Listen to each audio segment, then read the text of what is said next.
These 19 country crooners looked like storybook heroes under the neon glow, yet backstage they carved out legends of pure mayhem. Waylon Jennings, handsome in black and blessed with that husky baritone, strutted into Nashville studios like he owned the walls. When a producer tried sweetening his outlaw sound, Waylon yanked the mic cable, barked a curse, and walked straight out the door, leaving stunned engineers in literal silence. His charming grin turned razor-sharp whenever anyone hinted at taming his rebel groove, and the tension around him felt electric enough to short-circuit an entire soundboard. Johnny Paycheck rivaled that fury. On a snowy Ohio night, he returned from a smoke break, found a heckler sneering at his hit request, and answered with a pistol shot that left the jukebox screaming. Radio kept spinning his rebellious anthems, but at autograph lines he could switch from sweetheart to stone cold in a blink, snapping pens in half when fans dared ask why prison hadn't mellowed him. The contrast between that velvet tenor and the cold steel of his glare became a trademark more memorable than any gold record. David Allan Coe was equal parts backroad poet and barroom berserker. Concert promoters dreaded his unpredictable rants, especially when he lit into clergy groups protesting his lyrics. Once, during a morning talk show, he stared at the host with glacier eyes and declared that Nashville politicians were as fake as their hair, then peeled off his own hat to prove his untamed authenticity. Viewers loved the wild honesty. Station managers hid under desks praying for a commercial break. The darker edge of handsome shone brightest through Hank Williams' senior crowds swooned at that delicate smile, but heartbreak sharpened his tongue. Whiskey turned his velvet voice into gravel, and he stumbled through backstage hallways cursing imaginary rivals. One blurred evening, he pushed an Opry stagehand so hard the curtain ripped, exposing the orchestra pit and nearly collapsing a clarinetist's dignity. Yet the very next night, he serenaded a packed auditorium so gently that mothers wept holding their infants, unsure whether the song or the contradiction moved them more. Lefty Frizzle, idol of a million jukebox lovers, kept a flask tucked inside his tailored jacket. After shows, he sometimes lingered near the exit signing programs, but if a fan asked why his latest single sounded polished, he'd lean forward with bourbon breath and hiss that real music didn't need polish. Rumor says he once hurled a half-empty bottle toward a poster bearing his own flawless smile, shattering the glass frame and his mirror image in one crackling explosion. Keith Whitley carried that same double face. On stage, his voice fluttered like silk in moonlight. Off stage, his mood swung like a rusty barn door. Late arrivals to soundcheck sparked volcanic tirades. A fiddler vividly recalled Whitley tearing an entire set list to confetti because the lighting crew asked for an extra minute. The confetti floated down like snow while he launched into an a cappella warm-up, daring anyone to interrupt. Conway Twitty's legendary smoothness hit a precise temper. Years of arena lights taught him exactly how his profile should be lit, and if a spotlight drifted an inch, he'd stop mid-song, point upward, and shout one chilling word: focus. Crew members swore that single syllable felt colder than mountain ice. After shows, he'd slide an arm around dazzled fans for photos, then whirl on a stagehand for misplacing a towel, proving tenderness and tyranny could share one breath. Marty Robbins, the charming racer in Rhinestones, was just as exacting. Once, during rehearsal, a speaker crackled with feedback. Robbins hurled his mic stand like a spear, denting the floorboards. He spent the next 10 minutes calmly explaining chord voicings to the guitarist, as though the violent punctuation had never happened. That contrast, storm followed by sunshine, made colleagues tread lightly, but audiences only saw the sunshine. Jim Reeves possessed syrupy vocals that could make traffic jams feel romantic. Studio gossip painted him differently. When an engineer touched his vocal reverb, Reeves allegedly slammed the control room door so hard the glass shook. He then lectured the tech about respecting the velvet as though it were some holy relic. Yet moments later he'd glide into the booth and deliver a take so flawless the anger felt like an illusion crafted for inspiration. Television darling Buck Owens smiled through every hee-haw punchline, but insiders called him Bucktater. Musicians missing a note found their pay docked. When a drummer's wife had a baby and asked for a week off, Buck coolly replied that diapers didn't sell tickets. That same evening, he cracked jokes beside hay bales, radiating warmth to millions of living rooms that never saw the calculation behind the grin. Porter Wagoner glittered in those famous suits, yet the sparkle couldn't hide the chill when something crossed him. He mentored Dolly Parton, yes, but when she tried to spread her wings, he fired legal cannons that echoed across Music Row. Backstage, crew members whispered how Porter's eyes hardened like frozen lakes whenever her name came up.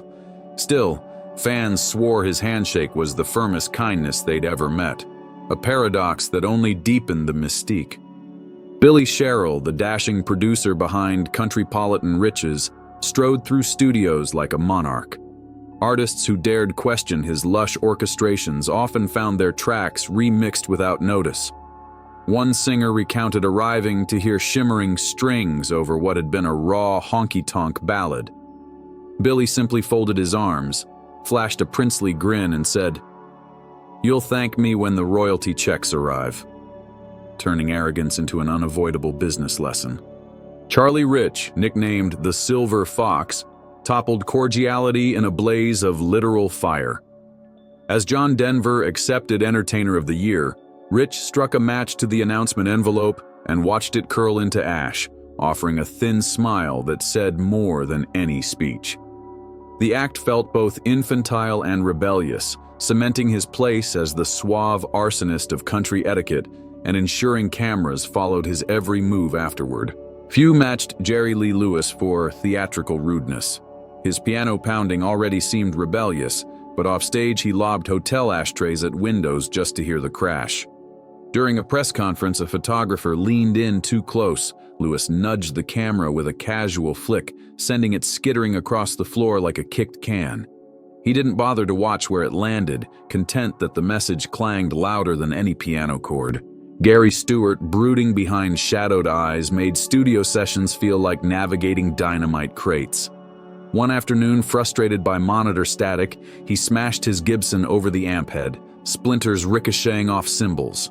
Then, without apology, he grabbed a spare guitar and nailed the take as though nothing unusual had happened, leaving onlookers to wonder whether destruction was merely a warm-up exercise. Merle Haggard's gritty allure drew comparisons to prison yard poets, which fit the truth. Early interviews featured long, smoldering pauses broken by abrupt exits whenever a question veered personal. He'd stare at the ceiling, tug at his collar, then simply rise and leave, the chair still swiveling. Journalists learned to keep queries surface level if they wanted a complete conversation, and even then success felt like holding smoke. Farron Young, the hillbilly heartthrob with a pistol on his hip, lived up to every saloon yarn. He once fired warning shots over a man's car for blocking his driveway, later joking it was hillbilly courtesy. Opening acts dreaded his rowdy side. He'd stand side stage swigging rye, heckling missed notes with withering comedy that could melt fresh talent into puddles before the chorus hit. A youthful Johnny Cash burned with black-clad restlessness. Early tours found him hurling amps when promoters trimmed performance times. One stormy night, he kicked a microphone so hard it skidded off stage and sparked against metal scaffolding. Yet the following morning, he sat outside the tour bus strumming gospel tunes, voice gentle as dawn, as though possessed by twin spirits battling for the same body. Handsome producer-turned-star Mickey Gilley thrived on charm, but crew gossip listed him among the most brusque. He dismissed eager newcomers with a wave, claiming he had no time to babysit dreamers. In business meetings, he reportedly banged his fist on tables, demanding faster rollouts of merchandise bearing his image. Yet he'd step onto stage with a wink that convinced every audience member they were the only one he'd ever winked at. Even so, their reputations always kept audiences guessing who might erupt next. Merle Haggard mellowed with age, but early footage shows him barking at camera crews to keep that lens honest, an obscure instruction no one quite understood. When a journalist laughed nervously, Merle glared so fiercely the laughter died mid-note. Yet that same afternoon he held an impromptu jam for prisoners at San Quentin, proving his edges were paradoxically softened by shared scars. Farron Young's final years were sprinkled with stories of daring generosity, paying rent for struggling musicians, slipping $100 bills into tip jars. Still, even gestures of kindness came wrapped in blunt language. Recipients recalled being told, "Here, take it before I change my blasted mind," a souvenir of tough love they cherished more than the cash. Porter Wagoner and Dolly Parton eventually patched wounds, but the memory of those cold backstage stares lingers in country folklore. Dollywood tourists snap photos beside Porter's sequined jackets, unaware of the icy conversations that once echoed through dressing rooms lined with mirrors and silent guitars.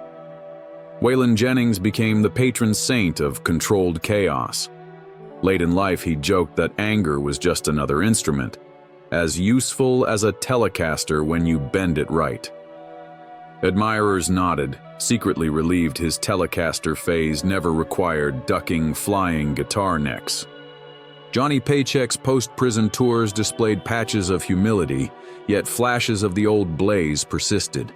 At a county fair, he scolded a stagehand for tripping over cables, then immediately hugged the young man, claiming tough love-built character. The stagehand, now armed with a story for life, accepted both the scold and the hug. David Allan Coe mellowed only slightly, but interviews remained minefields. One reporter who pressed him on past controversies received a steely glare and an invitation to change topics before the weather turns. The reporter, sensing metaphorical lightning, pivoted faster than a fiddler's bow. Hank Williams Sr.'s haunting legacy grew mythic after his untimely exit, yet tales of curt words and slammed doors never faded. Old stagehands recalled how his apology usually arrived in song form, a tender ballad dedicated mid-set to anyone I wronged yesterday, melting resentments like frost beneath sunrise. Lefty Frizzle's bar fights ceased as fame waned, replaced by quieter bar stools and reflective sighs. Still, seasoned bartenders remembered those earlier nights when his polished boots left scuff marks on counters he'd leapt upon to lecture patrons about real country soul. Keith Whitley's thunderous dressing room tirades echoed even after he sought help for the bottle. People close to him saw the storm shrink, but no one forgot the day he tore a venue-issued poster in half for spelling his name wrong. He corrected it with permanent marker, signed it, and handed it to a stunned janitor. Conway Twitty's legacy of vocal silk overshadowed his backstage frost long after his final curtain. Crew veterans say his last words to them were warm, but every time a spotlight drifts during modern tribute shows, technicians still whisper focus in hushed mimicry, honoring the chill they once feared. Marty Robbins continued racing cars between gigs, perhaps channeling pent-up electricity away from shattered mic stands. Pit crews joked his temper on the track, made other drivers break early. Sponsors knew fiery personalities sold tickets as surely as checkered flags. Jim Reeves never escaped tales of studio outbursts, yet archivists marvel at pristine vocals captured minutes after shouted lectures. It is as though tension tightened his cords into silk under pressure, a paradox fans now hear on remastered vinyl without a hint of the storm behind it. Buck Owens' dynasty, stitched with cornfield sketches and chart toppers, still carries whispers of icy boardroom negotiations. Session players who once feared his wrath now toast his business genius, acknowledging the steel beneath the smile-built empires. Billy Sherrill's orchestrated masterpieces earn retro praise, but artists remember those unmanned telephone calls where their protests looped into voicemails never returned. Royalty statements softened the sting, though some still wonder how their honky-tonk grit became symphonic sugar without a signed consent form. Charlie Rich's envelope flame scorched deeper than paper. It etched a warning that politeness cannot cage opinion forever. Networks tightened protocols, but storytellers lit new fires in its glow, each spark paying tribute to that silent, smoldering rebellion. Jerry Lee Lewis's shattered hotel glass glitters in memory like outlaw confetti, each shard a reminder that audacity turns nights into legend and legend into profit. Even when the cleanup crew works overtime, Gary Stewart's monitor-smashed guitar sings no more, yet echoes of that destructive chord shape the mystique that sells reissues months after anniversaries. Some swear the crackle in his recordings is phantom wood grain humming along. Merle Haggard's chair still swivels on an empty set somewhere, a phantom sentinel over unanswered questions that wandered out the door behind him, leaving producers staring at space where a legend once sat. Farron Young's hillbilly courtesy bullet holes were plastered long ago, but the tale blasts on through bar talk like a jukebox encore nobody requested, yet everyone enjoys. Johnny Cash's kicked mic lives in an auction vault, scratches frozen under museum lights while pilgrims line up for a glimpse of the moment rebellion literally struck a chord. Mickey Gilley's table dents may fade beneath new varnish, but contract clauses he carved stand firm, teaching rookies that show business is two words equally sharp. And yet beyond hotel corridors and studio booths, another truth lingers. Each flash of arrogance fed a hungry public that secretly craved grit alongside glitter. Tour managers sold out venues partly because rumors spread faster than official press. Fans lined up not only to hear a honeyed chorus, but to witness whatever storm might break across the stage that night. It became a dance. Audiences daring the artists to misbehave. Artists knowing mischief meant fresh headlines and spiking ticket sales. Record labels feigned concern while quietly banking on the chaos. Critics sometimes claimed the genre's bedrock values were cracked by such antics, that humble roots gave way to ego. Yet country music never promised saints. It promised stories raw enough to sting and real enough to heal. The same hand that tipped a bar stool could pen a lyric that helped a lonely driver survive a midnight highway. Listeners forgave nearly anything once a steel guitar swooned behind a voice telling the truth of heartache. In a strange alchemy, the rudeness sharpened the authenticity. Industry suits tried imposing etiquette seminars and behavioral clauses, but renegades always found loopholes. One promoter ordered stars to sign no profanity contracts. Jerry Lee arrived, grinned, and played an instrumental set so ferocious the amps seemed to curse for him. Another gig required temper checks at the door. David Allan Coe walked in silent, handed the official a taped cassette labeled Temper, and said, "Hold that for me till I'm done." The stunt drew laughter louder than any scolding ever could. Today, archivists comb footage frame by frame, hoping to catch the exact second a polite smile curdles into defiance. Social media stitches those frozen expressions into viral memes, proving the legends still spark clicks long after the ashes cooled. Modern stars, polished by branding teams, peek at these tales and envy the reckless freedom of their forebears. Maybe that's why tribute shows sell out. Fans aren't simply chasing nostalgia. They're hunting the echo of an era when beauty stood shoulder with danger, and every crooked grin dared fate to splash that story across tomorrow's paper. We replay vintage footage and feel the voltage even through grainy tape. That buzz, equal parts fear and fascination, proves music is more than melody. It is risk, rebellion, imperfect humanity. Cue up a dusty record, and in the crackle you'll hear a guitar still smirking in the dark.